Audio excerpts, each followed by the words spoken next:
Kumusta ka? Hi, Boboy. Hi, Boboy. Hi, Boboy. We are doing a land tour of Boracay. Don't mind out the step. Half an hour.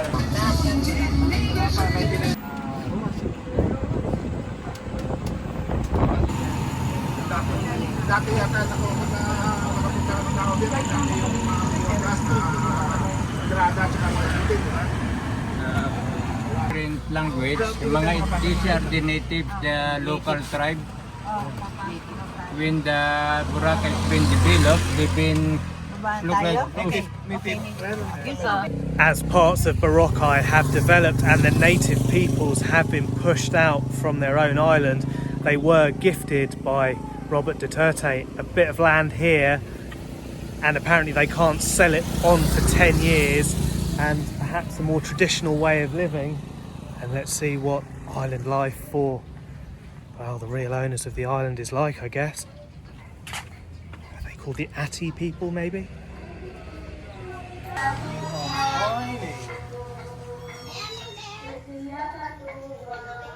It's so small. So you will never get to see a kitten that small unless it's birthed by your cat, I guess. That looks, I don't know, days, weeks, maybe a week or so, 2 weeks. I don't know, I've never seen one that young. His eyes have only just opened. You can see it, or it's an eye infection. And here we go, I reckon this must be the mum. Yeah, it is. And what else have I spotted? I'm not going to let Elsie into the secret, but it looks like we have some honey over here.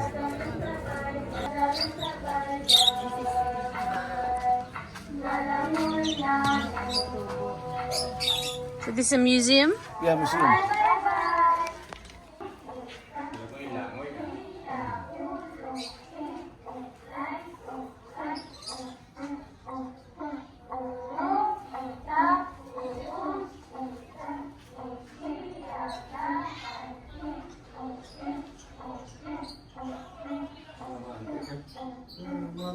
Water jug.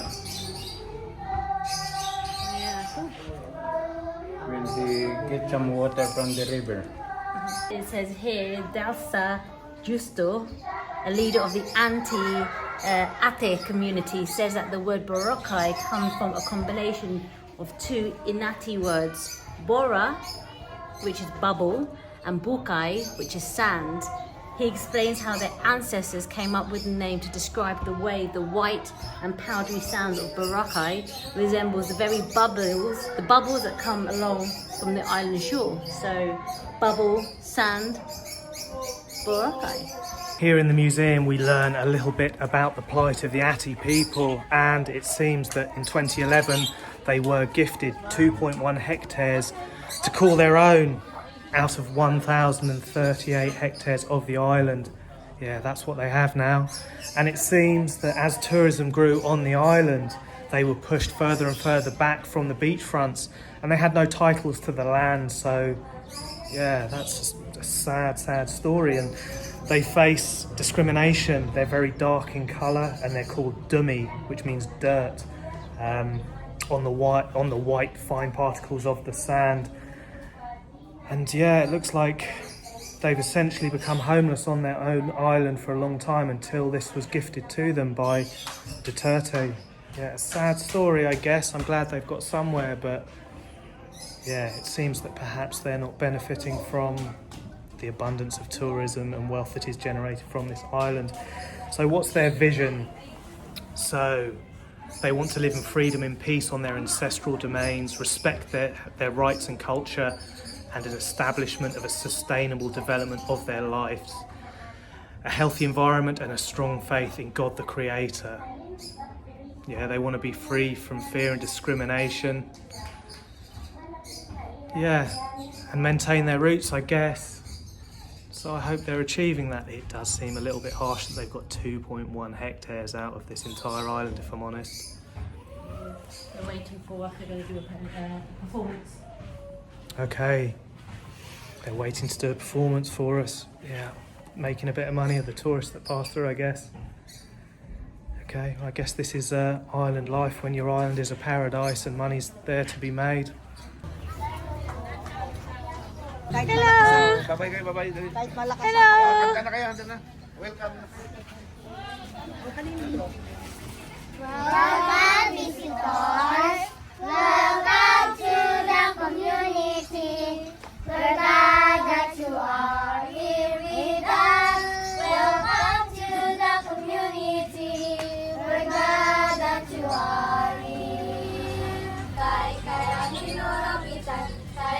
So I am going to step away from the performance that seems a little bit forced, if I'm honest. Yeah, I mean, it makes me kind of sad to see kids pretty young that are kind of being forced to have a little sing-song for the tourists to beg for some change on the way out. I don't know. I'm just, yeah. Just want to thank you. We just want to thank you. We just want to thank you for being you. Welcome visitors, God bless you and we love you. Ingat. Ingat. Woo! Full on harmonies and everything. I love it. Salamat. Salamat.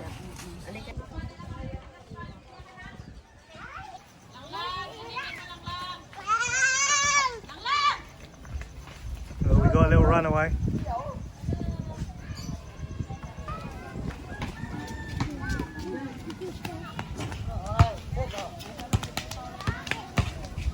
Oh, let's not get in the way.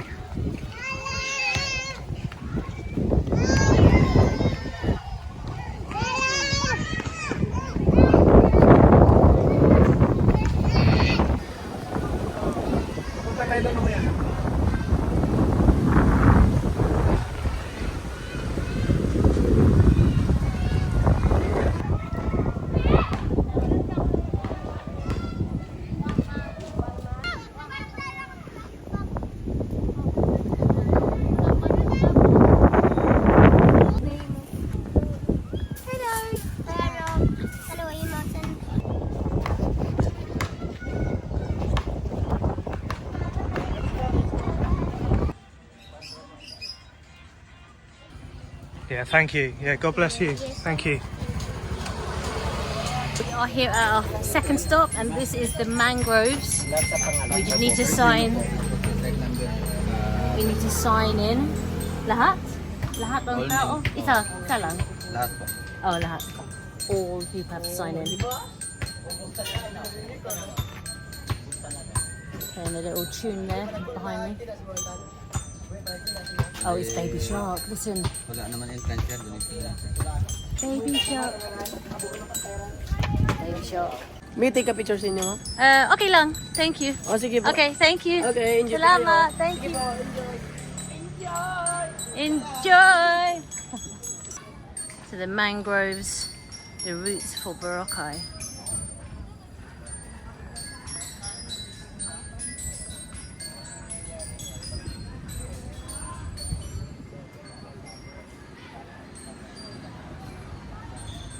The tide is out here in the mangrove at another tourist spot, and I'm going to reflect upon the newspaper that I had a little look through before we checked out of the hotel, and it was heavily focused on tourism. It's obviously the main way that people make a living here, and the hardships that were experienced during COVID when people were struggling to eat.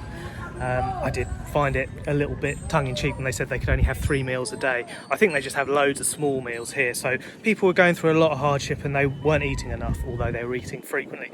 And also the issues of environmental damage and particularly coastal erosion. They are worried about the soil that kind of breathes in and out like a lung, I guess. It builds, then it gets sent out, and less is being drawn back onto the beaches, and you can see all around the palm trees, you can see all the roots exposed, and this is coastal erosion.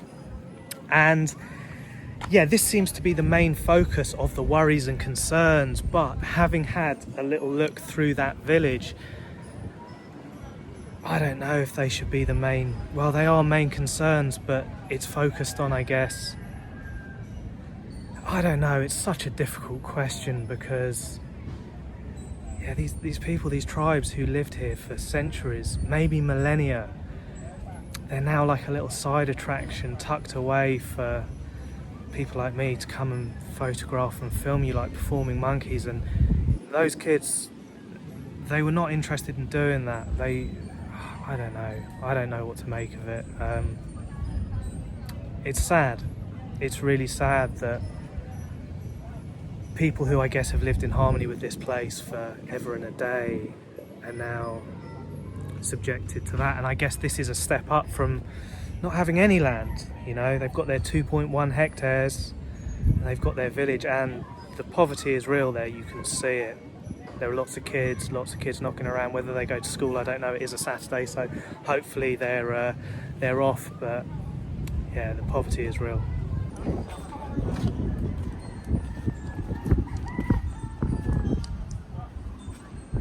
Hello, what's your name?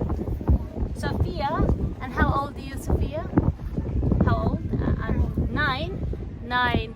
And she was giving us all the direction on the peace sign. Ano to? Welcome. And this one? Opa. Bye. And bye. Peace. And then how about this one? What's this one? What was this one called again in Philippines? This one? Anong panalang ito? I can't remember. This was their sign of Philippines. And then smile. What's up? Bye.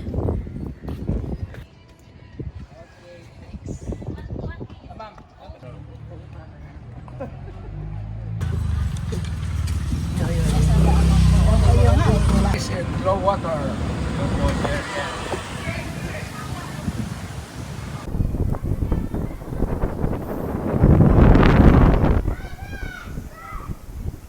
Time for another pick by a Boracay sign, and let's hope that this lady isn't a cash grab, snatch and runner. I think she looks a respectable, trustworthy. Okay, let's do this. Okay. Oh, she's redirecting and reposing, so I'm not sure I can deal with this. I think I may bail and exit and have a little look and think. There we go. I'm just going to leave them to it, I think.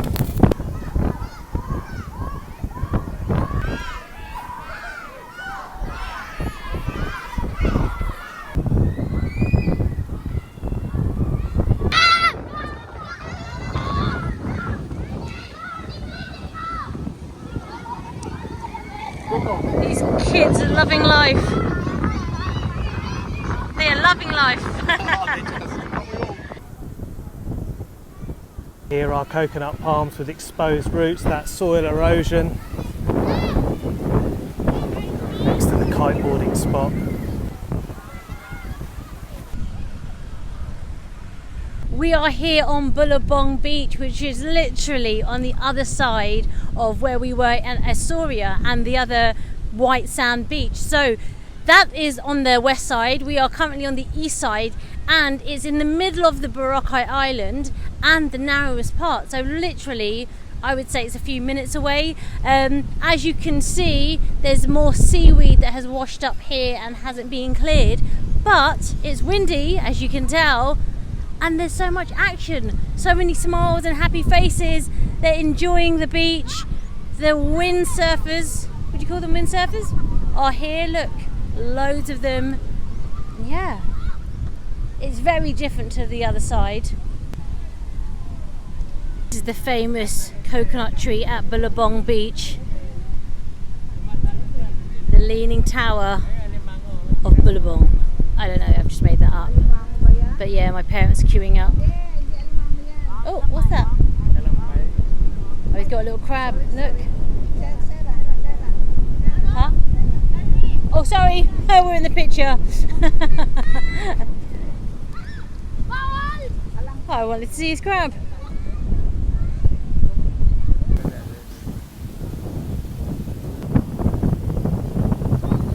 Seems that Boracay is a very thin island. It probably takes but a few minutes to cross across to the east coast where, yeah, it's really, really windy and it looks like it's a spot to do your kite surfing. some of these people look really, really good. I reckon maybe this is probably a location that people travel to do this, and yeah, it's a coconut tree and an Instagram shot here that everyone who is probably doing a tour like we are is brought to on the trail to get that shot. Video.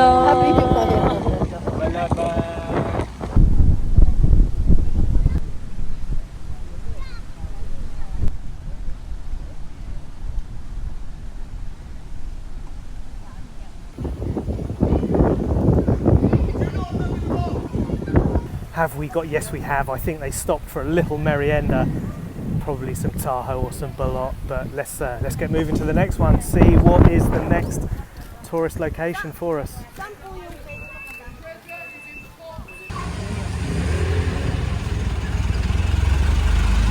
When you want to learn this sky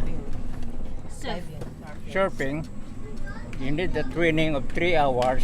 It costs you 9,000 pesos, and then you will get your certificate if you pass those 3 hours.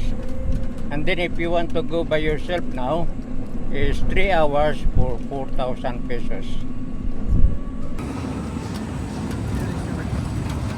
So this is our next stop, Diniwid Beach.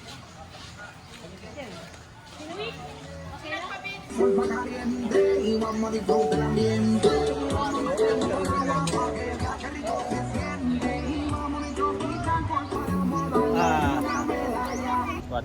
What did you say? When you called me this morning, I was here at the very end of station 1. Okay lang, thank you. Salamat. Salamat po. So this is the far end of Station 1.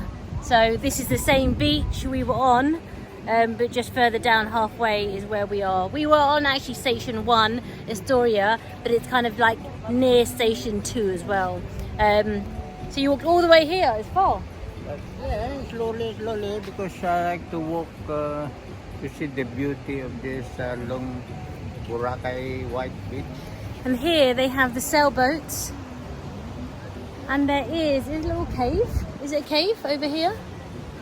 I don't know, we're going to explore it anyway. It looks like there's a little cove and some stairs leading up to it. So we'll check it out.